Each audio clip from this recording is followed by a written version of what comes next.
Hello and welcome to the Pop Off PC Mag show where we talk about video games, news, the industry, trends, and today, new consoles. I'm Jordan Miner. I'm joined by Matt Buzzy. And Hello. Buzzy, we've come to talk about a very important topic that's been revealed today. Mhm. Hyrule Warriors 2, which has just been announced for Yes, Nintendo welcome to Switch. our Hyrule Warriors stream. Yes, that's the All most things newsworthy Hyrule. thing that happened today. No, the Xbox Series S got announced finally officially after it was leaked last night at like midnight by Mhm. some insiders.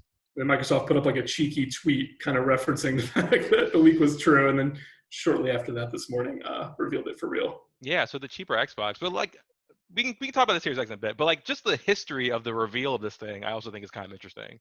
Kind of funny. This whole lead up is weird. I mean, this has to be the close. I guess I can't back this up with facts, but this certainly feels like the closest we've gotten to a console launch with this few details, including pricing and until really today, definitive release date. I mean, to go back to Hyrule Warriors, the gap between that Switch event was in January, and then it came out in March, and that felt kind of strange too, because that was announced like a few months before, and but yeah, it's weird, especially for for something coming for like a major hardware launch. But just going back to kind of the history of this device, um, so there was always the idea that there was going to be two new Xboxes. I think their names were Lockhart and was it Anaconda? Was that the other one? That Does that sounds right. sound right? Because I know the Xbox One was Durango, and I love that. But I think for these, yeah, and then Project, I don't know. There's a lot of names flying out for Xbox. But there was always this idea there was going to be two new Xboxes, the kind of the premium one and then a more entry level one. And we've known about the Xbox Series X since like the Game Awards last year. But now we've just been waiting for this other shoe to drop, this Xbox Series S. It was like accidentally printed on some controller boxes or something. There was other documentation that sort of hinted at it, but now it's real. So yeah, what you got some hot specs, right? Yeah, like any good leak, it started off in weird ways like that. Yeah, so this is an interesting one. I think this generation of consoles is going to be a bit strange. I think there's always some sort of weird like straddling the line period between console launches where you're half in, half out of the new gen and the old gen.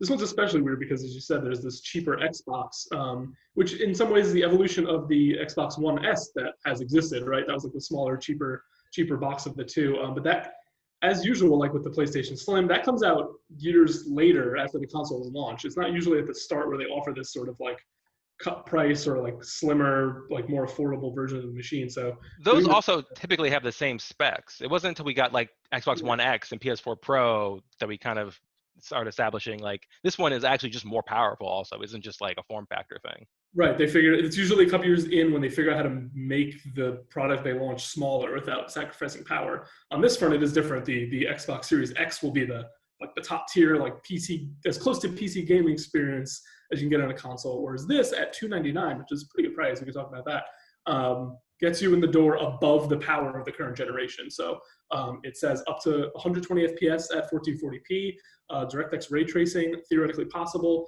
I don't know if that's going to include using DLSS to make that happen or not, because running ray tracing with any system is pretty demanding even on PC. Say variable rate shading and refresh rate, sort of some PC-like features there. And this custom SSD, which is something we've heard about the PS5 as well, really hyping up these next-gen load times with Yeah, it these. seems to be kind of a potentially defining like a defining like kind of tangible feature as opposed to it looks better, I guess. Right, that's the one sort of thing. I think the best example we've seen so far with that is the new Ratchet and Clank on PS5. Being able to shift between those worlds like instantly, rather than just like, okay, well, like my Witcher 3 menus will load more quickly. Like I don't that's know why you're saying that like that as if you wouldn't be excited by that. because I play on PC and they've already been very fast. That's why. Yeah, so like that's sort of the first, like as you said, tangible thing. Like, wow, this it's not just making my games as they were run more efficiently. It's actually it's a new feature that wasn't really possible on the old consoles because the load time is now a feature. hmm But yeah, PS5 obviously doing that. But I think that Xbox still is trying to have like some sort of continuity with like kind of like more continuity with the previous generation than before because it's all backwards compatible. Again, the fact that there's going to be a gulf, like the fact that there's going to be like a meaningful difference in specs between the two of them, is already, I guess, I feel going to encourage developers to kind of make their games more scalable anyway. Mhm. So I feel like they're even still kind of not doing the kind of hard like break between transitions as we've seen in the past, and that I think Sony is still doing their whole Yeah. like we believe in generations sort of Right, right. I think this will rhetoric. be a little confusing for a short period around the holidays when I think the people who are into this stuff will learn the difference very quickly. I think maybe if your parents or your grandma are going to try to buy someone a console, they will be a little confused. And there's as I said, the One S from last gen, which is why I brought it up, can be a little confusing. People might think that's the newer one, but otherwise it's pretty clear. Like they're using, as weird as these console names are, they're using a similar format across the generations here. To kind of roll into the next gen slowly, I guess. So we'll see. Yeah, I think that Series X we know a lot about, but still, TBD on some things is like the real like the 4K box, the more enthusiast gamer box. This has I believe upscaling for 4K, so it like tricks you into 4K, kind of like what the last gen like Pro consoles were able to do in some instances. So I mean, we don't even really know all the specs for this thing yet. I mean, they put out some details, but like we don't know exactly what kind of like components it uses and stuff. Because there was the idea that potentially it would have like the same CPU as a Series X, but the GPU would maybe even potentially be weaker than the Xbox One X, which is kind of strange to me. But yeah, I guess at the price, that's sort of the idea. It's not the enthusiast grade machine, but it does get you in the door for the next generation. So as people refer to it as like a Game Pass box. So like you buy this thing relatively cheap comparatively to the Series X, and then you subscribe to Game Pass. There's even a payment plan for this. I was going to say, speaking of subscriptions, you can sort of subscribe to pay off this $299 console if you want, which kind of like, it's not a loan, obviously you'll own the thing at the end, unlike a subscription service, but you can you're like paying to run these games out of the cloud over monthly fees. It's kind of a new shift for sure. Yeah, with the xCloud, xCloud and Game Pass together. And obviously, with when streaming, it doesn't matter what the actual stuff inside the box is, as long as the internet's good enough. Obviously, that's it's gonna look pretty good. What do you think about how it looks? It's got a big speaker on it. I just saw a tweet that compared it to a Minion with its big old eyeball. I won't be able to unsee that now. Yeah. Shout out to Brian Altano at fellow Zip Davis website, IGN. Nice. He would do that. It's interesting. I don't hate it. I kind of like how weird it looks. But it's a lot smaller than what looked like a very, very big Series X. In that trailer, they kind of have a footprint where it fades into the Series X, and it's only really like a third of the size. Yeah, you could like fit several inside of it if you were getting. Which really highlights A, how big that thing is, B, that this thing is a fair amount smaller. So 3 DVD cases stacked together. Remember that? Classic. That's how they. Yeah. Okay. Big debate. I like how weird it looks too. I think it's a cool middle ground between the Xbox Series X just being just a big box and the PS5 being truly hideous. I think it's a good middle ground of like being a box, but it still kind of looks like something. Yeah, the speaker is like a weird retro feel, even though the rest of it is like a modern it's not even a speaker; it's like a vent. Yeah, it's not actually a speaker, but it's going to be called the speaker. I think it kind of looks like a kind of weird, cool retro thing. Like I almost want a handheld version of this thing, like to carry around, like my boombox or my Walkman or something. But it's kind of cool. I think people are going to kind of dunk on it a little, either for the look or people kind of look down their nose at a console that's $299 and isn't actually all that powerful, but. Again, let me tell you about the Nintendo Switch. Yeah, right. Famous home of Hyrule Warriors 2. The enthusiast gamers will always look down the nose at people about that stuff. And there are people out there who can't afford a $500 console. Like that's a big purchase for a lot of people. If that's what the Series X is, being $500 or more, or even $400, I mean that's a much bigger investment. And people kind of forget that not everyone wants to spend that much on a console. A lot of the loudest sort of people about this topic are enthusiasts, and it seems crazy to them to not get the good one, but the reality is a lot more people are A, more casual than that, and B, don't have the money to just throw at whatever enthusiast machine they want. And if they see $299, especially if they can pay it off over a monthly period, that's like way more affordable all of a sudden. And also they don't have 4K TVs or like really care about getting like 4K out of their boxes. Like 1080p looks great. So $299 is a good price, and now we know they're both coming out, Series S, Series X, both coming out November 10th, so we know when it's coming out and what it costs. But beyond price, for a game console, what are we going to play on these boxes? Halo got pushed back.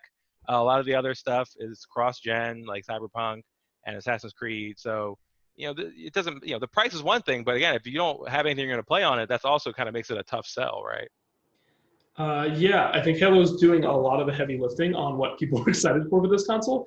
Now it is a bit of I think both consoles, PS5 as well, kind of a little bit more over there, I would say. But now, yeah, not much. If you're going to buy this as your first Xbox console in years, there's some things to catch up on. And obviously, if you just want to subscribe to Game Pass and play new things and play things that have come out in the last couple of years and you've not been able to do that, especially at the $299 price point, because then it's easier to do that. You can go ahead and play all of that stuff. It's nothing new. I don't know if that's a reason to run out and buy a new console just to play things you can play elsewhere. But if you don't have an Xbox One, then you don't really have an option for a lot of those games. So there's that, yeah. But otherwise, console launches are always a bit lackluster. So this is no different. Actually, probably worse, as you said. Yeah. I don't know. It's Game Pass is great, and I think even on the reveal of the Xbox One X, they didn't make the greatest case for the console itself. It was more like a cool ad for Game Pass, and that the games will look better on the new console. But it didn't really compel you with a reason to buy the new hardware, and that's even more true on this one, where the hardware isn't like super impressive spec wise.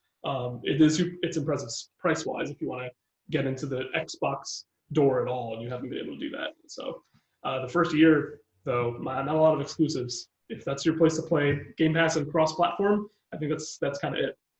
Yeah, it's kind of like, again, like a ground floor thing. Like it will, get you some form of these next generation games, but not, in their most not in the most powerful way. But speaking of power, the PS5 and the Xbox Series are coming out this holiday, but that's not the only like exciting hardware thing happening in gaming in these next couple of months here. You talked about this in the last episode, but how do you what are your thoughts on these consoles now? Kind of how they stack up in the light of these new NVIDIA cards and these anticipated AMD cards. Yeah, I mean the people, I guess, to start off, the people who are shopping at $299 for a whole console, probably not the same market as the people who are looking to buy, a graphics card that costs 2 or 3 times that. But for the value they offer for the power compared to last generation, I mean, reviews are still pending. We've seen some early returns, and we have some testing ourselves that we're doing. We have early numbers, but they're really impressive compared to the already very expensive cards from last generation. But if you are looking to get into PC gaming right now, or you haven't upgraded your car in years, these new GPUs look like really, really good values. Way more power for the same or less price, the 3080 in particular, and the 3070. We haven't reviewed or seen yet ourselves, but for a less expensive price, it has a lot more power than certainly the Xbox Series S will offer. And TBD, I guess, on the Series X, but I expect both of those GPUs to have far more power even than that console does. If those are on a console with the 2080 and the 2080 Ti, that would still be pretty good for a console, but I'm not sure they can touch this sort of new console, new GPU launch, especially with things like RTX and DLSS and all these fancy things that can make your game run a lot higher, especially at 4K. I think no real head-to-head competition there, but again, you can get the whole console for less than you can the price of one of these GPUs. So those are somewhat different markets, but there's some crossover there. I know. Yeah, it feels more. I don't know. It still feels more competitive. Maybe it's just where I'm at in my life, but I don't know. It feels more competitive to me than maybe it has in the past. Especially, like the Series X is 500, and the PS 500 is still like a lot of money. So it's like if I'm gonna spend that much money, I could spend a little more and get a lot more, and maybe like future-proof myself a little bit. But yeah, that's always my sort of logic.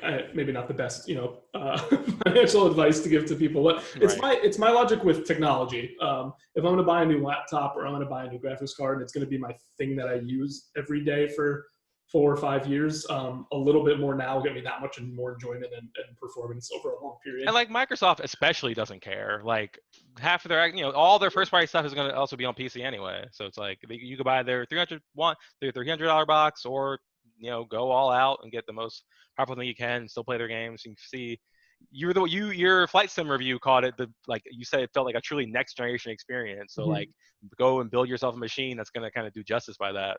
So. I know I already have a very high-end gaming desktop, and I'm still looking at ways to upgrade just because Flight Sim is pretty demanding game. And I think stuff like that can push it if you want that experience and you want and you're eyeballing the Series X, but you know you can probably afford a gaming PC. Like you said, it's that much more expensive, but then you're all set up with a lot more extra features and all the same games. So it is probably more appealing than ever, especially with like the lower cost processors that are out. RAM's not too expensive right now. There's a lot of good prices on SSDs. So yeah, it's not as ominous as it once was to consider a gaming PC build. That's good, because there's plenty of other ominous stuff going around in the world So these much days. other ominous. Yeah. So it's a weird, strange times, but you know, video games, they're back. They're coming out. Xbox coming out this November. You know, I'm sure we'll have plenty of coverage on that once we see that they're real and we have them in our hands. I'm sure we'll have plenty of coverage of that. But Matt Buzzy, thank you for joining us. Thank you for having me. This is the Pop Off, and yeah, we'll talk to you next time.